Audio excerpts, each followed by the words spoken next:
Good morning students. अब good morning तो क्या बेटा गुड आफ्टरनून ही है।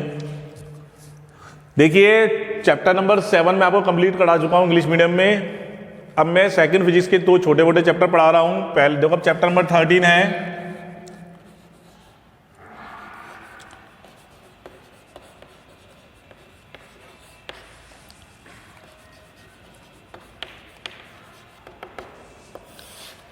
अब देखिए ये चैप्टर नंबर 13 है अपना।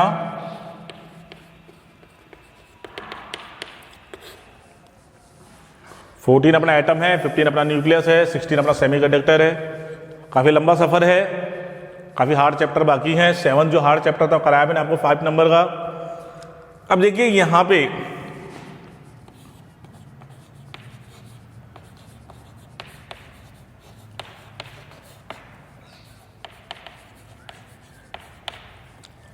Dual nature of light,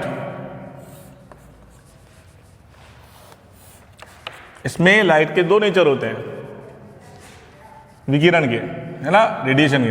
first wave और सेकेंड पार्टिकल का। ठीक है, तो बच्चों लाइट का जो नेचर होता है वो ड्यूअल होता है, पहला वेव और दूसरा पार्टिकल। अब वेव नेचर से कौन कौन से इसके प्रभाव को दर्शाया जाता है, देखिए रिफ्लेक्शन, रिफ्रैक्शन, पोलराइजेशन, पोलराइजेशन इसमें वेव का नेचर होता है। पार्टिकल में फोटो इलेक्ट्रिक इफेक्ट, है ना, और क्रॉम्पटन इफेक्ट, और क्रॉम्पटन के बाद में रमन इफेक्ट। ये जो इफेक्ट हैं नोट किए आप।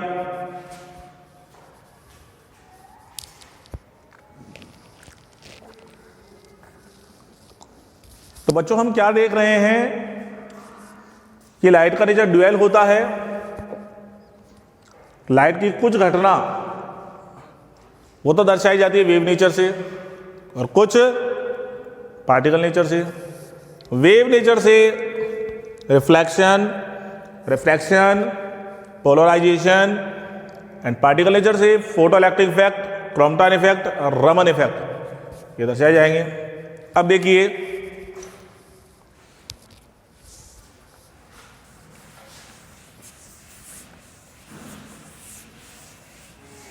किसी भी ऑब्जेक्ट में से इलेक्ट्रॉन को इमिटेट कराने के लिए 2 मेथड यूज में आते हैं।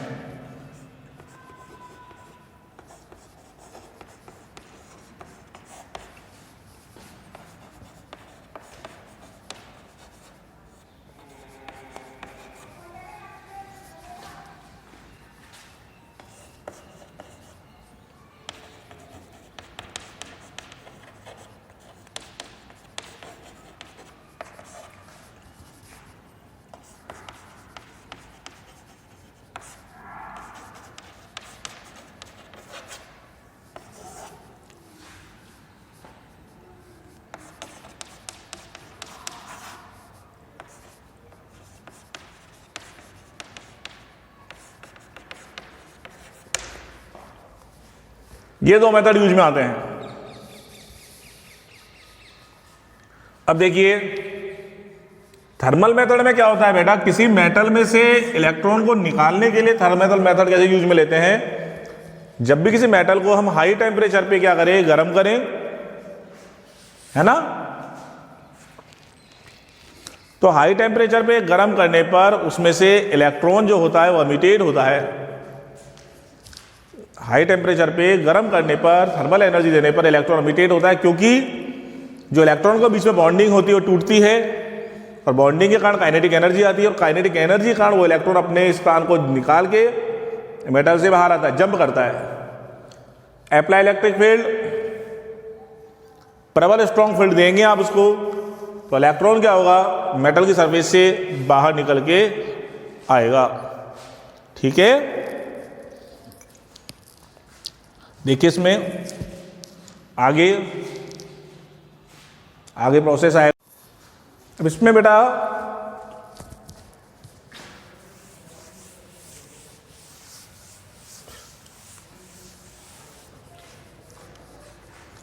है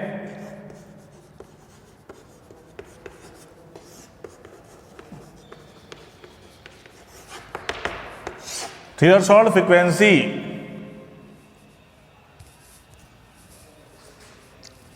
किसी भी मेटल के अंदर इलेक्ट्रॉन प्रेजेंट है, समझिए आप, जैसे मान लीजिए इसको निकालने के लिए 20 जूल एनर्जी का लाइट चाहिए। इस इलेक्ट्रॉन को निकालने के लिए कितना लाइट चाहिए, 20 जूल एनर्जी का। आपने यहां पे लाइट डाला, लाइट को जब आप डालेंगे तो इस लाइट के अंदर कितनी एनर्जी चाहिए इस इलेक्ट्रॉन्स को निकालने के लिए, यहां से 20 जूल। अगर आप 18 जूल का फ्रीक्वेंसी का लाइट डालेंगे, क्योंकि एक्चुअल में जो बेटा लाइट होती है उसके अंदर पार्टिकल जो होते हैं फोटोन, और फोटोन की एनर्जी होती है, पर फोटोन एनर्जी होती है equal to h nu. H constant होता है, प्लैंक कांस्टेंट। ई प्रोपोर्शनल किसके होता है, न्यू के। इसका फ्रीक्वेंसी ज्यादा होगी तो एनर्जी ज्यादा होगी, फ्रीक्वेंसी डाउन होगी तो एनर्जी डाउन होगी। बात समझ में आ रही है आपको? तो इस मेटल की सरफेस से मुझे इलेक्ट्रॉन को निकालना है, तो निकालने के लिए मुझे एनर्जी चाहिए लाइट की। तो इस एनर्जी की लाइट को हम बोलेंगे, इस फ्रीक्वेंसी को हम बोलेंगे थ्रेशोल्ड फ्रीक्वेंसी। अगर आपने यहाँ पे 21 जूल एनर्जी का लाइट डाल दिया तो इलेक्ट्रॉन क्या हो जाएगा, मिटेट हो जाएगा यहां से, है ना।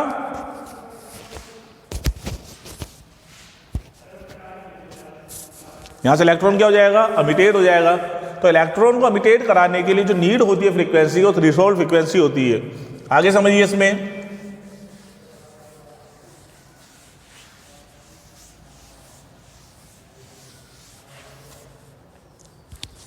देखिए ये मेटल है, इलेक्ट्रॉन है, या लाइट डाला आपने इक्वल टू एच न्यू। यहां से लाइट मिलते ही इलेक्ट्रॉन को जाना है,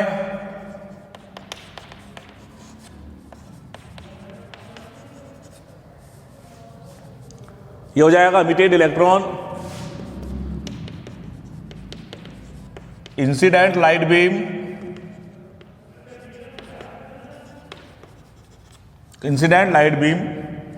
ठीक है, तो थ्रेशोल्ड फ्रीक्वेंसी ये चीज होती है, न्यू जीरो से रिप्रेजेंट करते हैं। अब देखिए थ्रेशोल्ड वेवलेंथ,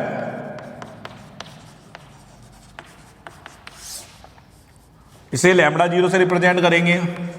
तो यहां फ्रीक्वेंसी जो है वो ज्यादा से ज्यादा होनी चाहिए, मतलब एक फिक्स फ्रीक्वेंसी के बाद में आप, जैसे मान लीजिए इसमें 15 जूल एनर्जी की लाइट से निकल सकता है इलेक्ट्रॉन, तो 15 जूल से कम डालोगे तो निकलेगा ही नहीं। अगर इंसिडेंट लाइट का जो एनर्जी है 15 जूल से लेस देन है तो निकलेगा ही नहीं, उसकी एनर्जी 15 जूल से ज़्यादा होनी चाहिए। तो 15 जूल एनर्जी से ज़्यादा लाइट पर ही वो क्या होगा, इमिटेट होगा। ठीक है, तो थ्रेशोल्ड वेवलेंथ क्या होगी, थ्रेशोल्ड वेवलेंथ जो होती है उसमें किस तरह से निकालेंगे, जो थ्रेशोल्ड फ्रीक्वेंसी होती है वो इनवर्सली प्रोपोर्शनल होती है वेवलेंथ की। ठीक है, वेवलेंथ जितनी ज़्यादा होगी फ्रीक्वेंसी उतनी कम होगी। अब फ्रीक्वेंसी क्या चाहिए हमें, ज़्यादा, वेवलेंथ क्या होनी चाहिए, कम। मतलब मेटल की सरफेस से अगर मुझे इलेक्ट्रॉन को निकालना है तो इसकी वैल्यू क्या होनी चाहिए, डिक्रीज होनी चाहिए, है ना।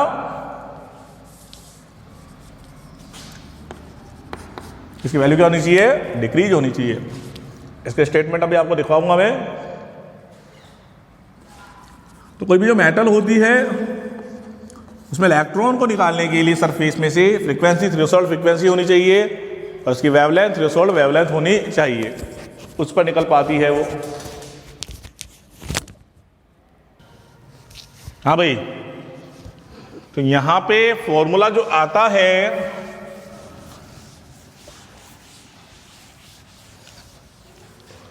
वो आ जाता है nu zero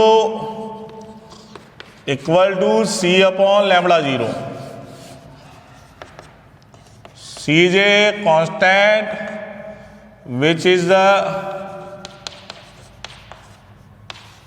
which is speed of light. C is constant which is speed of light.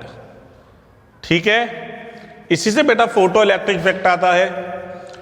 अभी सफर बहुत लंबा है बच्चों, पार्ट बहुत कम हुए हैं, काफी बड़े बड़े पार्ट हैं। और देखो हिंदी मीडियम में बच्चों के मार्क्स आएंगे, मेहनत कर रहे हैं बच्चे, कम्युनिकेशन से जुड़े हुए हैं, मेरे से पढ़ते हैं, डाउट ही पूछने आते हैं कई बच्चे। आप लोगों को मुझे आइडिया नज़र नहीं आ रहा आप लोग क्या चाह रहे हो, कोई एक्टिवनेस ही नज़र नहीं आ रही आप लोगों की, कोई डाउट ही नहीं पूछते हो आप, कभी को कॉल करके नहीं पूछते सर इसमें प्रॉब्लम है, कभी स्कूल आके नहीं पूछते सर ये प्रॉब्लम है। या तो आपको समझ में आ रहा है पूरा, या फिर आपको अंधकार में हो, है ना। तो भाई आगे देखिए, फोटो इलेक्ट्रिक इफेक्ट। कोई मेटल की सरफेस है, इस मेटल की सरफेस से आपने यहाँ पे लाइट का बीम इंसिडेंट किया और यहाँ से इलेक्ट्रॉन एमिटेड हो गया। किस फ्रीक्वेंसी पर होगा, ये तो E is equal to h nu है, फ्रीक्वेंसी होनी चाहिए थ्रेशोल्ड फ्रीक्वेंसी या थ्रेशोल्ड वेवलेंसी पर। ये एमिटेड इलेक्ट्रॉन है, it is emitted electron, it is emitted electron, emitted electron है। तो आपने किसी भी मेटल की सरफेस पर लाइट को डाल करके इलेक्ट्रॉन को इमिटेड जो कराया है, ये इफेक्ट कौन सा इफेक्ट कहलाएगा, फोटो इलेक्ट्रिक इफेक्ट। किसी मेटल की सरफेस पे लाइट की बीम को इंसिडेंट करके इलेक्ट्रॉन को इमिटेट कराने का प्रोसेस फोटो इलेक्ट्रिक इफेक्ट कहलाता है ना। फोटो इलेक्ट्रिक इफेक्ट ये प्रोसेस होगा मेटल की सरफेस पे इलेक्ट्रॉन को इंसिडेंट करके निकलवाने का। ठीक है,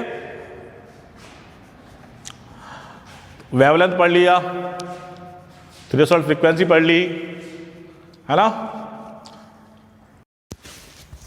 तो बेटा इस पार्ट में हम देख क्या रहे हैं, क्या मेटल की लाइट, मेटल जो होती है उसकी सरफेस पे लाइट का बीम इंसिडेंट कर रहे हैं और उससे इलेक्ट्रॉन निकलवाए। पार्ट के स्टार्टिंग में आपको पढ़ाया कि जो लाइट होती है ड्यूअल नेचर दर्शाती है, लाइट का नेचर ड्यूअल होता है, क्योंकि जो लाइट होती है बेटा उसकी कई सारी प्रॉपर्टी होती हैं। लाइट कई तरह के प्रभाव दर्शाती हैं, इफेक्ट दर्शाती हैं। जैसे बात कर लीजिए आप रिफ्लेक्शन की, आप पढ़ के आ चुके हैं रिफ्लेक्शन, रिफ्रैक्शन ही पढ़ के आ चुके हैं आप। अगर आप रिफ्लेक्शन की बात करेंगे तो रिफ्लेक्शन में लाइट का नेचर कैसा होता है, वेव का। रिफ्रैक्शन की बात करेंगे तब भी लाइट का नेचर कैसा होता है, वेव का। पोलराइजेशन की बात करेंगे तब भी लाइट का नेचर कैसा होता है, वेव का। लेकिन अगर आप बात करना चाहते हैं, आप सपोज कीजिए आपको फोटो इलेक्ट्रिक इफेक्ट आपको दर्शाना है, तो अब आपको फोटो इलेक्ट्रिक इफेक्ट दर्शाने के लिए पहले तो ये बोल पता होना चाहिए, it is the energy of photon is equal to h nu. और फोटोन एक पार्टिकल होता है, photon is a particle which have no mass and the no charge, and E is equal to h nu is the energy of per photon, equal to h nu is the energy of per photon। तो अब यहाँ पे देखिए आपने light का beam को incident किया जिसकी energy equal to h nu है, और यहाँ से क्या हो रहा है, बीम को इंसिडेंट करने पर इलेक्ट्रॉन एमिटेड हो रहा है, तो इस एनर्जी को इसने एब्जॉर्ब किया और एब्जॉर्ब करके इलेक्ट्रॉन यहाँ से क्या हो गया, एमिटेड हो गया, हो गया।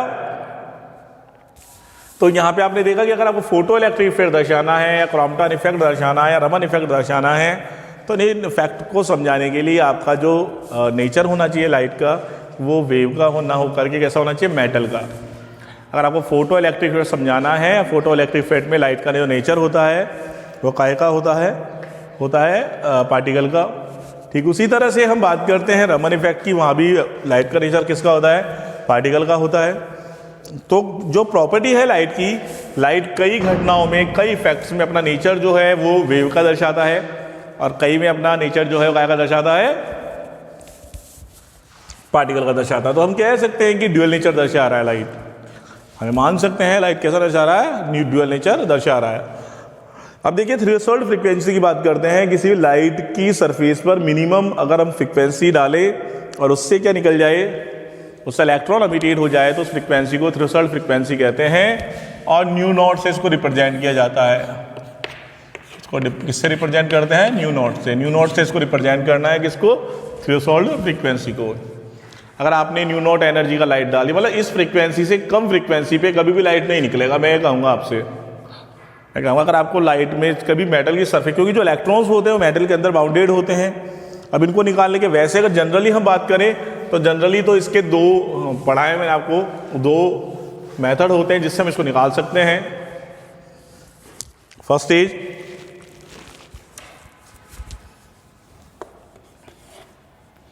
Thermal method,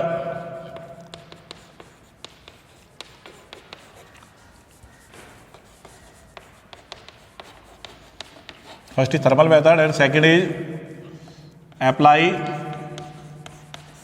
strong electric field. पहला थर्मल मेथड है, दूसरा है apply strong electric field. Thermal method में कुछ भी नहीं करना है बेटा। थर्मल मेथड में आपको क्या करना है, कोई जो मेटल है, इस मेटल को जब हम हाई टेम्परेचर पे क्या करेंगे, गर्म करेंगे। हाई टेम्परेचर पे गर्म करने पर यहाँ पे जो इलेक्ट्रॉन्स है जो बाउंडेड है, इनके बीच में कॉन्वलेंट बॉन्ड बना हुआ है, वो टूटने लगेगा। टूटने के कारण उनके अंदर काइनेटिक एनर्जी आएगी, है ना, टेम्परेचर कारण। क्योंकि हम पढ़ चुके हैं केटीजी के अंदर kinetic theory of gas 11th में भी, कि जो एनर्जी होती है वो टेम्परेचर के प्रोपोर्शनल होती है। अगर आप टेम्परेचर इंक्रीज कर रहे हैं तो एनर्जी इंक्रीज होगी, तो आप अगर टेम्परेचर बढ़ाएंगे तो काइनेटिक एनर्जी इंक्रीज होगी, और उस काइनेटिक एनर्जी के कारण ये जो इलेक्ट्रॉन है यहाँ से जंप कर जाएगा और ऐसे मूव हो जाएगा। थर्मल मेथड है। और अप्लाई स्ट्रॉन्ग इलेक्ट्रिक फील्ड में भी यही है कि आपने अगर स्ट्रॉन्ग इलेक्ट्रिक फील्ड अगर स्ट्रॉन्ग अप्लाई किया है तो निकल सकता है, यहाँ से निकलेगा। लेकिन निकलने वाले इलेक्ट्रॉन के लिए जो आने वाले लाइट की फ्रीक्वेंसी है, जैसे E = h न्यू है, it is the energy of पर फोटोन, लेकिन इसकी जो लाइट के लिए एनर्जी नीडेड होनी चाहिए वो फ्रीक्वेंसी थ्रेशोल्ड फ्रीक्वेंसी से ज़्यादा होनी चाहिए, है ना। ये एक तरह का मेथड है हमारा, सबको देखना है। आगे देखिए, इसमें आप थ्रेशोल्ड फ्रीक्वेंसी अपने पढ़ चुके हैं, और अब इसके बाद थ्रेशोल्ड वेवलेंथ की बात कर लेते हैं।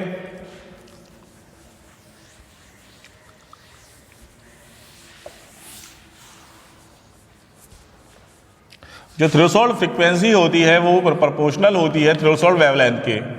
फ्रीक्वेंसी को इंक्रीज करेंगे वेवलेंथ डाउन होगी, फ्रीक्वेंसी को डाउन करेंगे वेवलेंथ इंक्रीज होगी, क्योंकि इनवर्सली प्रोपोर्शनल है। तो now we can see nu naught is equal to c upon lambda 0 and c is the speed of light,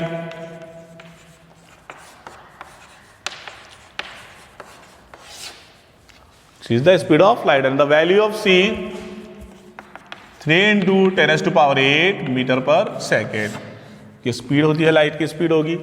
और अगर फोटो इलेक्ट्रिक इफेक्ट आपके बारे में बता चुके हैं, अगर आपने इंसिडेंट लाइट का फ्रीक्वेंसी थ्रेशोल्ड फ्रीक्वेंसी के बराबर है तो काइनेटिक एनर्जी 0 होगी इलेक्ट्रॉन की। इसका मतलब जो फ्रीक्वेंसी है वो थ्रेशोल्ड फ्रीक्वेंसी ज़्यादा होनी चाहिए फोटो इलेक्ट्रिक इफेक्ट के लिए, और अगर इसका थ्रेशोल्ड फ्रीक्वेंसी से कम हुई फोटो इलेक्ट्रिक इफेक्ट नहीं होगा।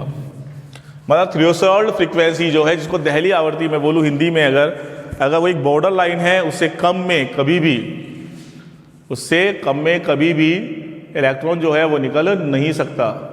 उससे ज़्यादा में इलेक्ट्रॉन क्या होगा, निकलेगा। उससे ज़्यादा में ही इलेक्ट्रॉन निकलेगा, उससे कम इलेक्ट्रॉन नहीं निकल सकता बच्चों। ठीक है बेटा, तो आपने देख लिया। तो फोटो इलेक्ट्रिक इफेक्ट के बारे में बता देता हूँ मैं आपको कि भाई किसी मेटल की सरफेस पे थ्रेशोल्ड फ्रीक्वेंसी का लाइट डालने पर इलेक्ट्रॉन का इमिटेड होना फोटो इलेक्ट्रिक इफेक्ट होगा। फोटो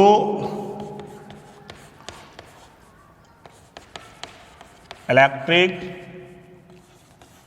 इफेक्ट किसी मेटल की सरफेस पर न्यू जीरो लाइट का अगर लाइट डालेंगे या इसका डालें, या इससे फ्रीक्वेंसी को क्या करते जाएं, इंक्रीज करते जाएं, तो इफेक्ट कौन सा हो जाएगा, फोटो इलेक्ट्रिक। आपने अगर लैम्बडा 0 का लाइट डाला तो इससे क्या होनी चाहिए, ये डिक्रीज होनी चाहिए, क्योंकि देखो न्यू जीरो प्रोपोर्शनल टू क्या होता है बच्चों, लैम्बडा 0।